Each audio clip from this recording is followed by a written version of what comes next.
Ang lumad ay isang salitang Visaya nang ibig sabihin ay pinanganak ng lupa. Ang salitang lumad ay ginagamit bilang isang collective name ng mga katutubo ng Mindanao. Noong 1997 ay ipinasa ang Indigenous Peoples' Right Act para protektahan ang karapatan ng mga katutubo sa kanilang mga ancestral domains.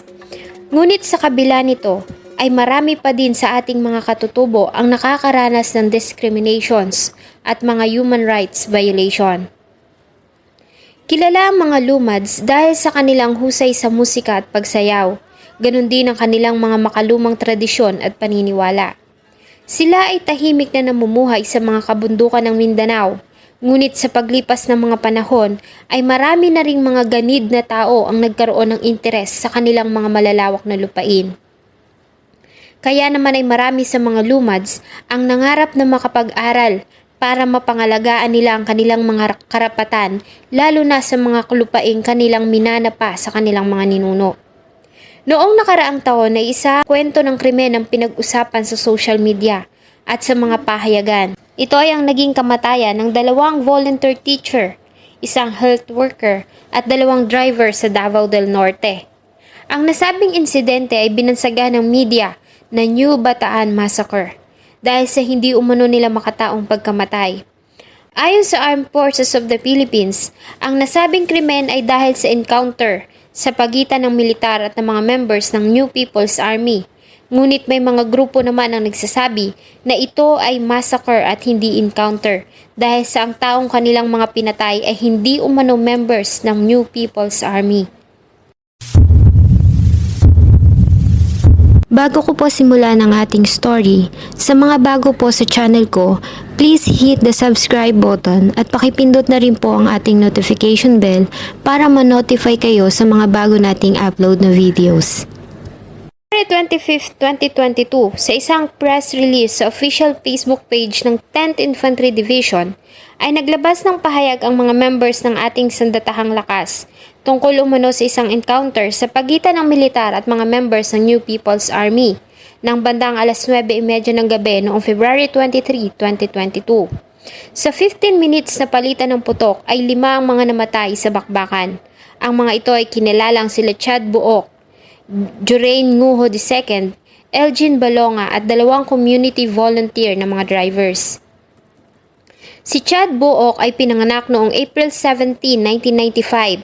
Nagtapos ito bilang cum laude sa University of the Philippines sa kursong Computer Science. Siya din ay isang environmental advocate, youth leader at mentor ng mga kapwa niya kabataan na nananawagan para sa dapat na gawing aksyon sa pagbabago ng klima sa ating bansa. Taong 2016 ay nagsimula siyang maging isang volunteer teacher sa Alternative Learning Center para sa Agricultural at Livelihood Development sa Surigao del Sur. Kilala din siyang aktivista at binabahagi niya sa social media ang mga struggles ng mga katutubong lumad. Taong 2020 ay naging bahagi siya ng Lumad Students at Datos in Cebu na ginawang sanctuary ang retreat house sa University of San Carlos Talamban campus, kung saan siya ay inaresto noong February 15, 2021 nang iredito ng kapulisan at isa si Chad sa 6 na mga inaresto at kinasuhan ng kidnapping, child exploitation at human trafficking. Ngunit ang nasabing mga kaso ay binasura ng provincial prosecutor ng Davao del Norte noong May 14 ng parehong taon dahil sa kakulangan ng sapat na ebidensya at kadahilanan. Jello Lujane Jurain Nguho II. Siya ay graduate ng Liceo de Davao BIS Campus sa Tagum City, kung saan ito nakakuha ng degree sa Secondary Education major in English. Nang makapagtapos ay nagturo ito sa Lumad School na Community Technical College of Southeastern Mindanao. Taong 2018 ay nag-volunteer para maging isang guro sa Bakwit School sa Manila at Cebu noong 2019 hanggang 2020. Si Elgin Balonga. Siya naman ay isang community health worker na nagmula sa United Church of Christ sa Haran, Davao City. Mula 2013 hanggang 2018 ay nag-facilitate siya ng medical students para sa internship ng mga ito sa UCCP Haran. Naging aktibo din ito sa marami na ding medical missions sa mga remote areas. Ilang araw bago ilibing ang katawan ni Chad Buok ay nagawa itong isailalim sa autopsy ni forensic pathologist Dr. Raquel B. Del Rosario Fortun noong March 7, 2022 at ang nasabing resulta ay lumabas noong March 10, 2022. Ayon sa preliminary findings ni Dr. Fortun ay nakitaan niya ng mga sugat ang baga nito, sikmura, atay, spleen o glandula, tiyan, bituka, kanang bato at kanang bahagi ng kanyang adrenal gland. Nagtamo din ito ng maraming gunshot wounds, mga baling buto sa tadyang at spinal cord. Kaya naman ayon sa kanya, ang naging kamatayan nito ay talaga namang nakakapanlumo. At kahit pa nga malapatan nito ng unang lunas ay hindi ito mabubuhay. Ayon kay Dr. Fortun, ang naging kamatayan ng biktima ay nagpapakita ng kasong homicide. Sa paglabas ng resulta ng autopsy, ay agad na nanawagan ng imbestigasyon ng pamilya ng mga biktima, ganun din ng human rights at iba pang mga grupo. Sa inilabas din na pahayag ni former Pasaka Confederation of Lumad Organization Secretary General Cristony Jong Munzun ay kinumpirma nito na ang biktima ay mga NPA members at namatay sa encounter sa mga tauhan ng 1,001st Infantry Battalion ng AFP. Mga December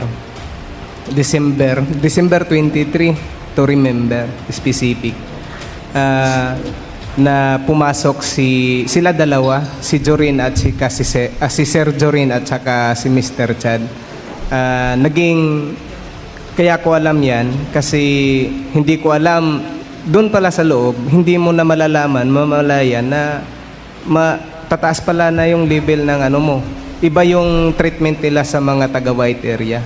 So, pagpasok mo doon sa loob ay sabi nila na sikan PI ka na dito sa amin. So, part ng arrangement sa kanila, part din sa nung pagpasok na pagka nalaman ko na papasok sila Chad Buok, actually doon sila pumasok sa between the perimeter ng mainit Davao City, natulog pa ng isang gabi. Tapos sinatid ng sasakyan, doon sila nagsama hanggang sa December.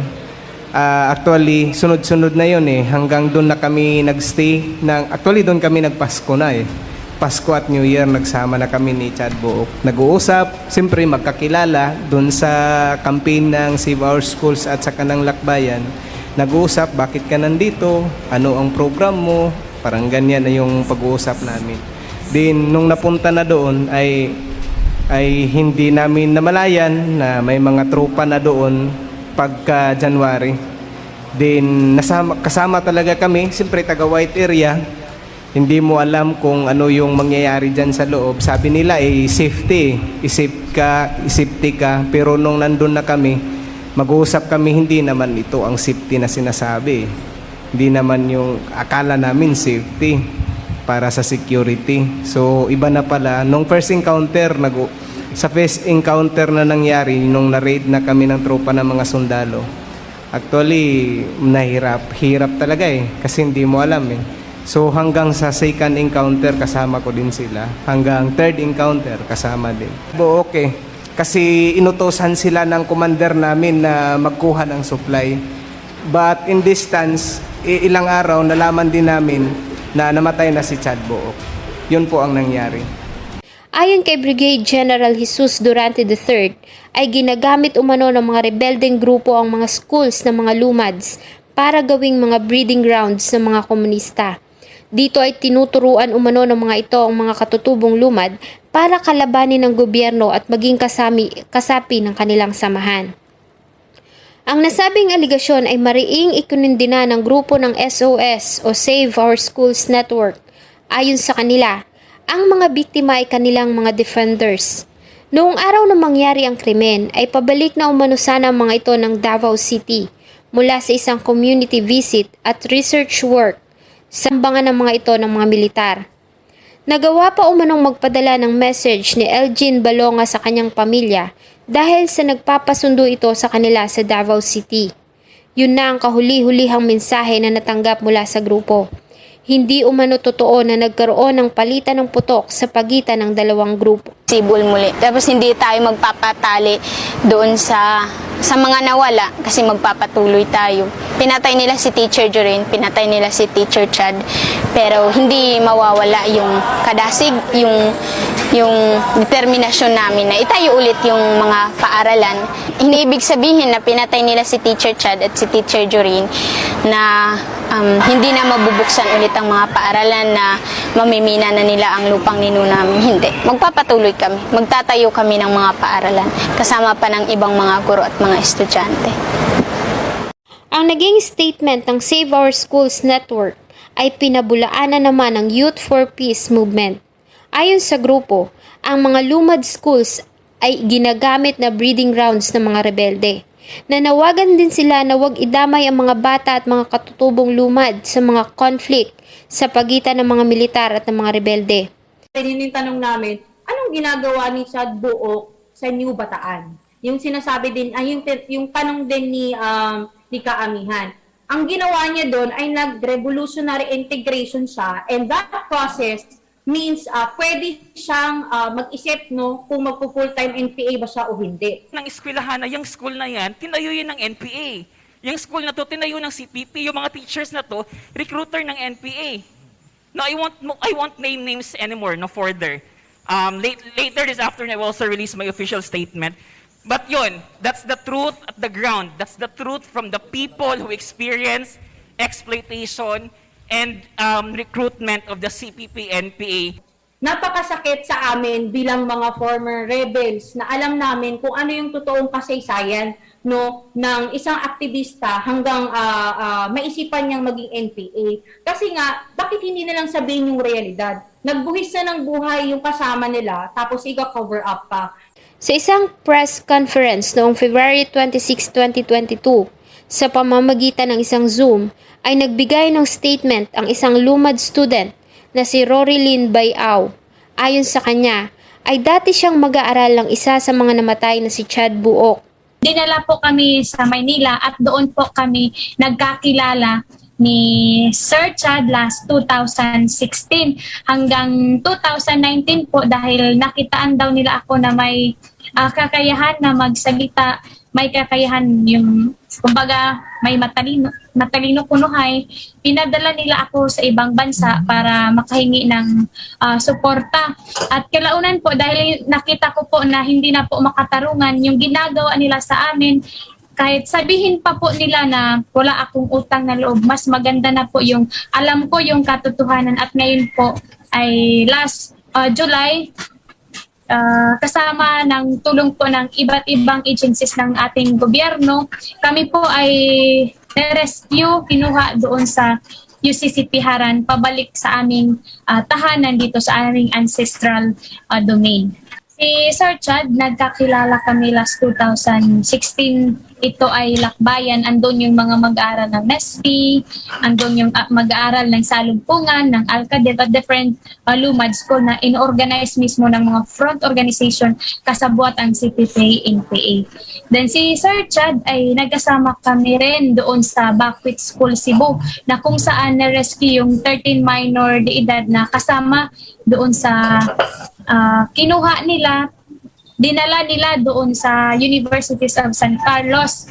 Ayan po, hanggang sa Bakwit School. Sa Bakwit School, UP Diliman, nandun pa rin po si Sir Chad. At isa rin siya sa nagtuturo sa amin, hindi lang sa mga academic na mga topiko, pati rin po yung mga anti-government katulad ng PADEPA, Pambansa Demokratikong Paaralan, na ito ay, itong mga aralin na ito ay sobrang against ng government. Hanggang sa, balik tayo doon sa Cebu, na nadakip sila kasi walang pahintulot mula sa kanilang, sa aming mga magulang, yung pagdala nila doon sa kasama naming kasama naming mga estudyante, mga pinsan doon sa Cebu, kinasuhan at nakasuhan siya. Then, nakulong dahil po sa paglabag ng ating batas. Then, kalaunan po, nung kasagsagan po ng pandemya, ay nag-chat pa po siya sa akin na magpakatatag kasi marami na daw akong interview, mga forum na ina-attendan. Then, nakita ko na lang po sa pagising ko na yung namatay sa bakbakan si Sir Chad At nakita ko rin po yung palabas na statement po ng Save Our Schools Network na minasakir po si Sir Chad kasama yung iba pang miyembro ng New People's Army. Doon po parang naguguluhan po yung isip po paano po mag-massacre na si Sir Chad at si Sir Jorin ay humawak ng barel. Yun po. Sobrang malinaw po na si Sir Chad, kahit ano po yung sasabihin nila na si Sir Chad ay walang koneksyon, na hindi siya NPA. Kapag ikaw ay pumunta na sa mga kampo ng NPA, kapag ikaw ay sumusuporta na upang to strengthen their struggle sa kanilang gera, ikaw na ay belong ng CPP-NPA po. Ayon naman sa tagapagsalita ng AFP na si Ramon Zagala, ang mga namatay ay mga member ng New People's Army at mariin nitong sinabi na ginagawa lamang ng mga militar ang kanilang trabaho para ipagtanggol ang ating bayan laban sa mga rebelde. Ayon din sa kanila ay positibong kinilala ng ilang mga rebelde na sumuko sa gobyerno na si Buok ay member ng NPA. Kaya naman nanindigan sila na ang nangyari ay hindi massacre kundi isang encounter. I want to clarify that Chad Buok at the time of his death was an NPA armed fighter. And he died with members of the NPA fighting government troops who were just doing their jobs. Put that out of the way, he died because of that. Now, on the autopsy, we must remember that during an encounter, both sides in an armed conflict situation would have an intent to kill. Killing between contending parties during situations of armed conflict is allowed by international humanitarian law. And the incident resulted in the death of Buok. Lubos naman ang hinanakit ng mga pamilya ng biktima sa sinapit ng kanilang mga mahal sa buhay at nanawagan sila ng hustisya sa naging kamatayan ng mga ito. Masakit pa ayon sa kanila, ang katawan ng mga biktima ay pinarada ng mga militar na tila ba mga trophies. Isang volunteer teacher sa isang paaralang lumad sa Mindanao, sa Surigao del Sur, ang ALCADEV or Alternative Learning Center for Agricultural and Livelihood Development. So ayun, yung ALCADEV ay isa siyang paaralang lumad nga sa Mindanao, no, na naitayo ng mga community, ng mga lumad communities matapos hindi sila nabigyan ng marapat na social services, lalo na ang edukasyon sa kanilang mga lupang ninuno. No? Naitayo yung ALCADEV dahil nga dati ay hindi pa sila nakapag-aral, hindi pa sila marunong magbasa at magsulat. Dahil doon ay pinagsasamantalahan sila ng mga mining companies, ng mga logging companies na gustong umagaw sa kanilang lupang ninuno. At ayun nga, no, para naituturing nila ang edukasyon bilang isang armas laban sa pagsasamantala para sa pagdepensa ng kanilang lupang ninuno din.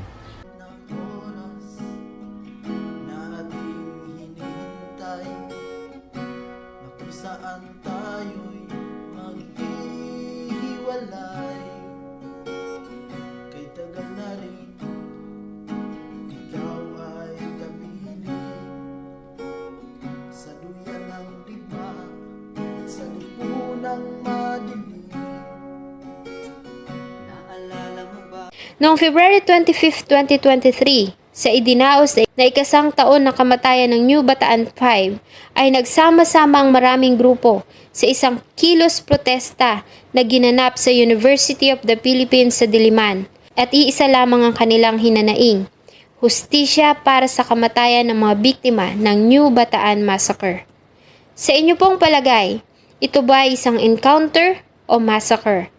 Sana po ay nagustuhan nyo ang isa na namang kwento na akin pong ibinahagi.